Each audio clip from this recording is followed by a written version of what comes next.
Okay, but be honest.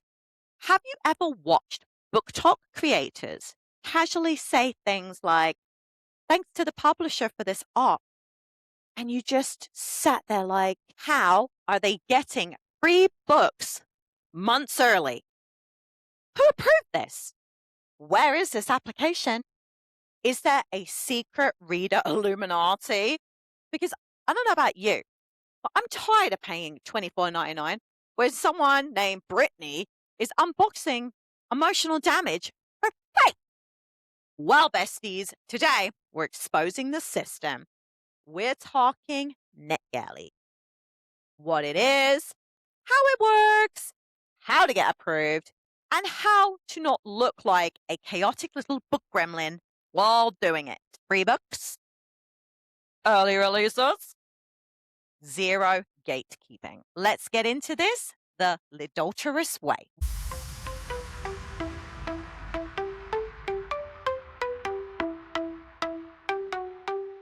Welcome to Litdulterous, the podcast where I talk books, bad decisions, and occasional morally questionable book boyfriends.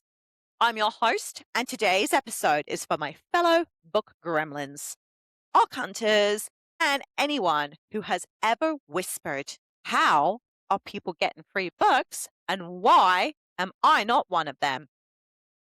Besties, today we are talking about the magical, mysterious, slightly intimidating world of NetGalley. This episode is your no gatekeeping, step-by-step survival guide.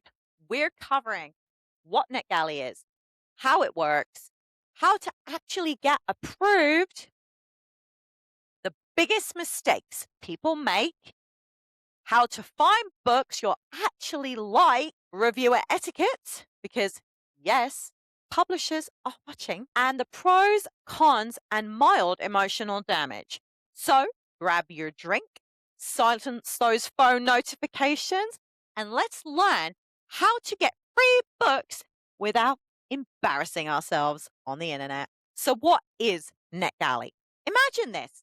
It's kind of like Tinder, but instead of dating emotionally unavailable men, you're matching with emotionally devastating books. You're swiping through covers instead of red flags. You're judging vibes instead of zodiac signs. And instead of getting ghosted after 3 days, you might get emotionally wrecked for weeks. Welcome to NetGalley. So, NetGalley is basically a giant online meeting place where the book industry and readers link up. And not just any readers. We're talking publishers looking to promote upcoming titles, authors hoping people will love their babies, viewers who live to yell opinions on the internet, librarians choosing what to stock, booksellers deciding what to recommend, bloggers writing deep dives. I do this. Bookstagrammers crafting aesthetic stacks. I also do this. Book talkers screaming and crying over plot twists. I do not do that. Podcasters spiraling over morally grey characters. Are you seeing a theme here? And chaotic little reader gremlins like us who just want more books. All of these people gather for one very specific reason. Advanced reader copies. Boom, I said it. Also known as ARCs, ARCs. ARCs are early versions of a book that have not yet been released to the public. You're literally reading something before it hits the shelves, before it's trending, before spoilers flood the internet, before your group chat even knows it exists. It's giving main character energy. Sometimes ARCs are digital. Sometimes they're physical. On NetGalley, they mostly send digital copies straight to your e-reader or phone. In this case, the NetGalley shelf. They also do audiobooks. No shipping fees, no bookstore lines, No, sorry, we're sold out. Just vibes and a rapidly growing digital TBR. So, why do publishers give these away for free? It's literally so the early readers can create a buzz. And it's the buzz that sells books. When readers post reviews, ratings, aesthetic pictures, their podcast episodes, TikTok recommendation lists, the list goes on and on and on. What this actually does is it builds anticipation. It creates visibility.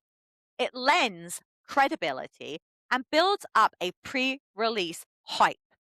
It's marketing powered by readers instead of billboards. Word of mouth in our digital age.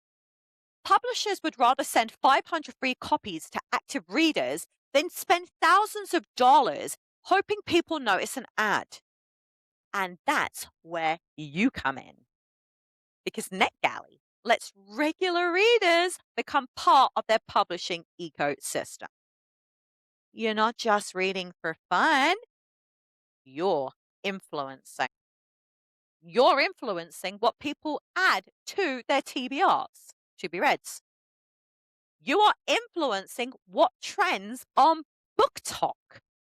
You are helping to influence what gets stocked in stores. You help build the buzz to what becomes the thriller of the summer. Your opinion actually has weight, which feels powerful and slightly dangerous.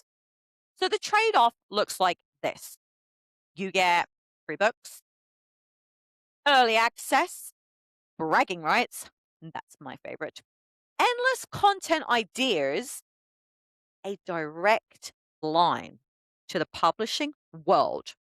So, what do the publishers get? They get honest reviews, online exposure, they get free social media promotion, they get reader feedback. They get sales momentum before launch. That's huge. Everyone wins except your sleep schedule and your storage space on your e reader and your ability to read like a normal, peaceful human being without feeling the crushing weight of your arc backlog just judging you from the shadows. Because once you discover NetGalley, your reading hobby slowly transforms into, I can't go out tonight. I have publishing industry responsibilities. Yeah, you start to feel this way. You started as a reader, and now you're an unpaid marketing intern with opinions. And honestly, we love that for us. We do. So let's start by demystifying the NetGalley process because a lot of people think getting books on NetGalley is actually based on luck, timing, or having some secret influencer handshake. Trust me, it's not. There is no mystical algorithm blessing random readers. There is a system. And once you understand just how this system works, your approval rate dramatically improves. So here's what really happens behind the scenes. Okay, step one, you create a profile. This is your very first impression. Think of it like creating a professional reader identity. This is where you're telling publishers, hey, this is who I am. This is what I read. This is how I talk about books. This is where I share my opinions, just like real life. First impressions matter. An empty or lazy profile signals, first red flag, I might not take this seriously. Second red flag, I might not review what I request. Third red flag, I might disappear. Publishers don't want maybes. They want reliable readers. So once your profile is set up, you have now gained access to a giant digital bookshelf. This is where publishers list upcoming titles they want reviewed. Now, they have this handy feature where you can filter by genre. So if you only read thrillers, you can set it that way. You can have a filter by release date. You can look at publishers, popularity. There's a section called Read Now, which means that you don't have to wait to get the book. It's automatically given to you. You just have to download it to your shelf. But here's where your strategy needs to come in. Mindlessly scroll through requesting. You have to be strategic in your browsing. This will lead to higher approvals. You're not just picking what looks fun. You're choosing books that match your reading history and public reviewer identity. So when you find a book you want, you hit request. This sends a signal to the publisher that says, hey, hi, hello, see me over here? I'm interested in reviewing this. Some requests are instant. Others might require a short message explaining why you're a good fit. I've never come across that, but apparently it does happen. This is where many readers mess up. They treat it casually, but this moment is basically a mini job application. You're pitching yourself. You're not just trying to come across as somebody looking for freebies. Now, one of the things that you will see in this section is what drew you to the book. So it'll say things like it was the cover, the author, the description, all that kind of jazz. There's a thing there to click on the cover. Fill these sections in. Don't ignore them. Okay. These are very, very important. Now, before the publisher makes a decision about you, they're going to gatekeep whether or not they're going to give you the book based on your profile. They're going to check your account and ask, is this person likely to read, review, and promote this book? Then they're going to look at your profile. Is it complete? They're going to look at your bio and genre preferences. They're going to look at your linked platforms, your past review quality, your activity level, your feedback ratio. Keep it above 80. This is why two people can request the same book and one gets approved while the other one gets declined. It may feel personal. It's not personal. It's practical. Publishers have limited copies of ARCs. It's just a fact. They are going to prioritize readers who will help their books succeed. Of course, it's approval based, and this part surprises people. It's crazy how many people don't understand that. You are not automatically entitled to books. This ain't the library. This is not a reader free for all. It's closer to applying for a book internship. You are basically saying, trust me with your unreleased project.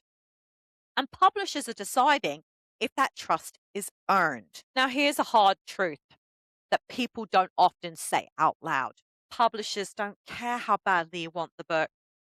They care about whether or not you're reliable, because unreliable reviewers cost them visibility.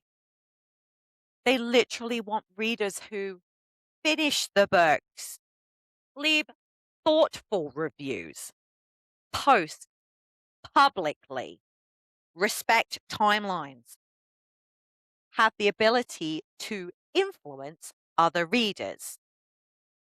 Excitement is nice. Consistency is key. NetGalley also tracks your behavior. And this is where it gets serious. Your account quietly keeps a performance record. It shows how many books you've been approved for, how many you actually reviewed, your feedback ratio, how frequently you log in, how consistently you submit feedback. It's basically a reader report card, a professional activity log. And publishers can see it. Your feedback ratio equals your reputation. This number matters more than almost anything else. Your feedback ratio shows the percentage of books you've reviewed compared to how many you have received. If you've been approved for 20 books and you've only reviewed 4, that ratio right there screams collect ARCs, but I don't follow through. Even if you're a fast reader. Even if you had good intentions, don't we all? Perception matters. But if you've reviewed 18 out of 20, that signal is showing publishers that you are reliable, that you have professionalism, and you respect publisher resources. Strong reviewer habits, you look like someone worth investing in. Now, what's going to get you more approvals? Publishers remember good reviewers. If you consistently review on time, write thoughtful feedback, promote books on your social platforms, and you stay active, you moved into the trusted reviewer category. And once that happens, approvals get easier. You're no longer a gamble, you're a proven asset. It's like leveling up from random reader to early buzz builder. You have to shift your mindset at this point because NetGalley isn't a free book vending machine. It's a professional exchange. You provide visibility and feedback. Publishers provide early access. When you understand that relationship, everything will click into place. You'll stop requesting impulsively. You start building that credibility, that intentional credibility. And that's when the approvals will start rolling in for you. So now that I've given you a good ground base on how NetGalley works, we need to talk about your profile. Because the profile is everything at this point. It is your reader resume, your bookish LinkedIn, your, trust me, with unreleased literature profile. And if it's empty, if it's vague or chaotic, you'll get rejected. Not because you're a bad reader, not because publishers are meanies, not mean girl table, but because they don't have enough information to trust you. So let's build that profile. Let's quietly say, I am reliable. I am thoughtful. I will not ghost your art. First off, stop being vague. This is the biggest mistake new reviewers make. They'll write something like, I don't know, I love reading and reviewing books. Ooh, that's helpful. Thanks. Every person on NetGalley loves reading. You're not telling the publishers anything. Instead, your bio should answer 3 very easy questions. What do you read? Where do you post? What kind of reviewer are you? Here is an example of a very strong bio. I primarily read and review psychological thrillers and contemporary romance. I post detailed reviews on Goodreads and Storygraph, and I create short form recommendation videos on Book Talk featuring new releases and backlist gems. That's a lot more handy than I like to read and review books. Do you see my difference? I've specified genres, I've specified platforms, I've given a clear reviewer identity, and I sound intentional. And intentional readers get approvals. You need to link your platforms. I don't care how small they are. This is huge. NetGalley lets you connect your external platforms so reviewers can see your review presence. So places like Goodreads, Storygraph, BookTalk, Bookstagram, YouTube, an external blog, your podcasts. But now I need you to listen carefully. You do not need to build a massive following. Repeat after me. I do not need to build a massive following. Follow accounts do not equal influence. Engagement matters more. Consistency builds the trust. A reviewer with 500 followers who posts weekly is more valuable than someone with 12,000 followers who hasn't posted since 2022. Publishers want active readers. They don't want ghost accounts. They don't need aesthetic bios. Your review history does matter. When publishers check your linked platforms, they're asking, do you actually review books? Are your reviews thoughtful? Are you consistent?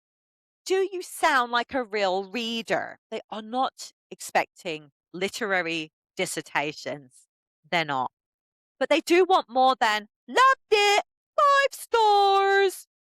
Strong reviews usually include things like what the book is about, be very brief. What worked for you? What didn't work for you? How was the writing style? How was the pacing? What tropes were there? Who do you think would enjoy it? This shows you engage critically instead of passively consuming. You've become a useful reviewer. We need to talk about the feedback ratio. I know I mentioned this earlier, but honestly, it deserves some main character energy. Your feedback ratio is one of the first things publishers are going to see. It tells them, does this person finish what they start? If your ratio is low, you signal, hello, all I'm doing is collecting free books. Hello, I can't follow through with anything. Hello, I'm a risky investment. If your ratio is high, you're signaling to the publisher that you are responsible, that you are consistent, and you are respectful of publisher resources. You have to be above 80%. Okay? There's no ifs, ands, or buts about it. That's the trusted number right there. Higher ratio, higher trust. Higher trust, more approvals. It's really not hard. It's not. Now, if your profile says you love thrillers, but you review history, mostly romantic fantasy books, publishers are going to get a little confused.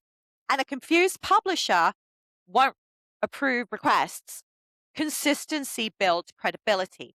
When your genre preferences, past reviews, and requests align, you look like a focused reviewer, not a chaotic mood reader that's just there clicking every button it can get its hands on. Now, what I want from you is for you to treat your profile like a professional space.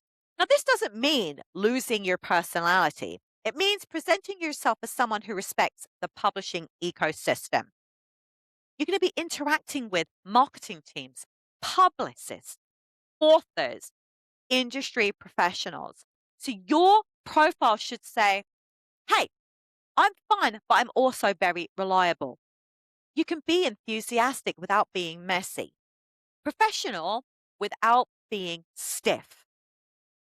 Think bookish bestie with a deadline. Now, when a publisher lands on your page, you want them thinking, they read my genre, they post regularly, they write thoughtful reviews, they finish what they start. They would help promote this book. That's it. That's the goal. That's the gold standard right there. Because once you look like a trustworthy reviewer, approvals stop feeling so random. They start feeling earned. Now, if your profile currently says, I like books with a smiley face and nothing else, time for a glow up. You're not just a reader on NetGalley. You are a reviewer with influence, and your profile should really reflect that energy. All right, readers, it's time for tough love because there are absolutely ways to sabotage yourself on NetGalley without even realizing it. And the worst part? No one sends you a warning email. There's no dramatic rejection letter. You just slowly stop getting approved. And then you wonder why. So let's talk about the silent career killers of the ARC world. Let's start with mistake number 1, requesting everything like a gremlin in a free bakery. You log in, you see unlimited books, your brain goes, "Eee!" And suddenly you're requesting a cozy mystery, a dark horror, a spicy alien romance, cookbook for air fryers, a memoir about competitive fencing, a middle grade dragon adventure. Ugh. Readers, get serious. Publishers can see your request history. And when it looks chaotic, they assume you are chaotic. It signals red flag number 1. This reader doesn't know their taste. Red flag number 2. They might not finish the book. Red flag number 3. They're just collecting freebies. And remember, publishers have limited review copies. They want to send them to readers who are a really good fit, not someone on a digital shopping spree. Strategy beats impulse every single time. Mistake number 2. Treating ARCs like trophy collectibles. Some readers get approved for books and then just never read them. The ARC just sits there, digital dust gathering, a monument to good intentions. But on NetGalley, unfinished books aren't invisible. Your account tracks them. So when publishers see approved 18, reviewed, or they don't think maybe they got busy, they automatically assume that you don't know how to follow through with reviewing. They assume that you're just going to ignore their book, and no publisher is going to waste an ARC when their books keep streaming into a void. ARCs are not Pokemon cards. You can't collect them all. You don't need to collect them all either. Mistake number 3. Ignoring your feedback ratio like it's not a big deal. Some readers will treat that feedback ratio like, no, not whatever. This number is your reviewer reputation. It's your reliability score, your trust currency. Low ratio, high risk. And publishers are allergic to risk. If your ratio drops too low, your approvals are going to become few and far between. Not because they hate you, well, maybe they do hate you, but because you've shown a pattern of not reviewing. Consistency is going to build that trust, and that trust is going to build you access. Comprende? Mistake number 4, writing lazy one-line reviews. Look, listen, we all love chaotic Goodreads energy, but publishers need useful feedback. Reviews like, loved it. That's fine. It wasn't my vibe. Don't help readers or publishers. They also don't need you to write your thesis. But you should always include things like what the book is about, keep it brief, the writing style, how was the pacing, the strengths of the book, the weaknesses of the book, and the book's ideal audience. Even 5 or 6 thoughtful sentences shows effort, and effort makes you look professional. Lazy reviews make publishers think they won't meaningfully promote this book, which is the point. Mistake number 5, being cruel instead of constructive. Guys, you are allowed to dislike a book. You are allowed to DNF that book. You are absolutely allowed to be critical. But there is a massive, massive difference between the pacing felt slow for my taste and this was painfully boring and a waste of time. One is professional, the other is personal. And publishing is a small industry. Authors see things, publicists talk, screenshots travel. You can be honest without being harsh. Let's keep the Regina George energy somewhere else. Think professional. Think professional critic, not internet roast account. Big difference. Mistake number 6, requesting outside your genre consistently.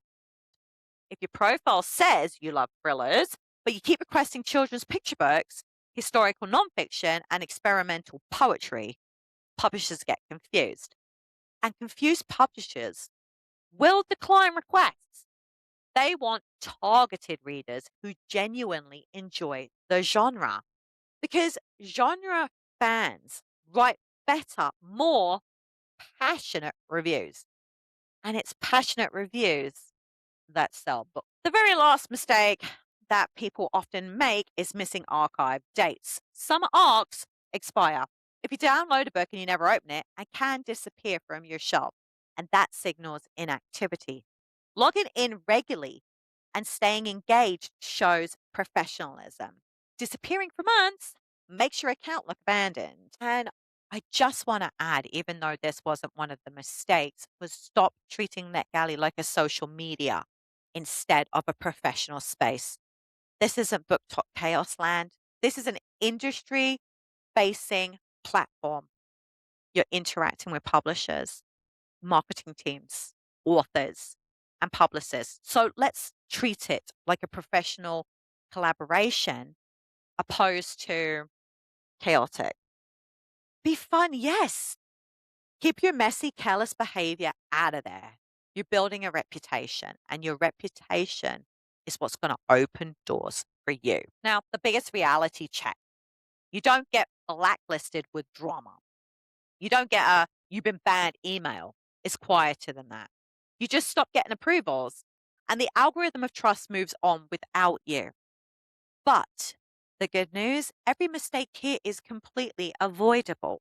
All it takes is intentionality. There's one golden rule that I always have: respect the book, respect the publisher, respect your reviewer reputation. If you do these things, NetGalley becomes an opportunity instead of a massive frustration. This was part one of my two-part NetGalley series. I will be bringing you the next installment on my next episode. If you have enjoyed what you have learned so far, don't forget to hit that subscribe button. Make sure that you're following me on my social medias, and a 5-star review on Spotify would be epic. If you'd like something a little bit more chaotic, move over to my Patreon for Litdulterous and my Substack for podcasts for more energy, more gremlin nonsense, and a lot more swearing. I hope that you have the reading week you deserve, readers, and I will catch you next week. Take care.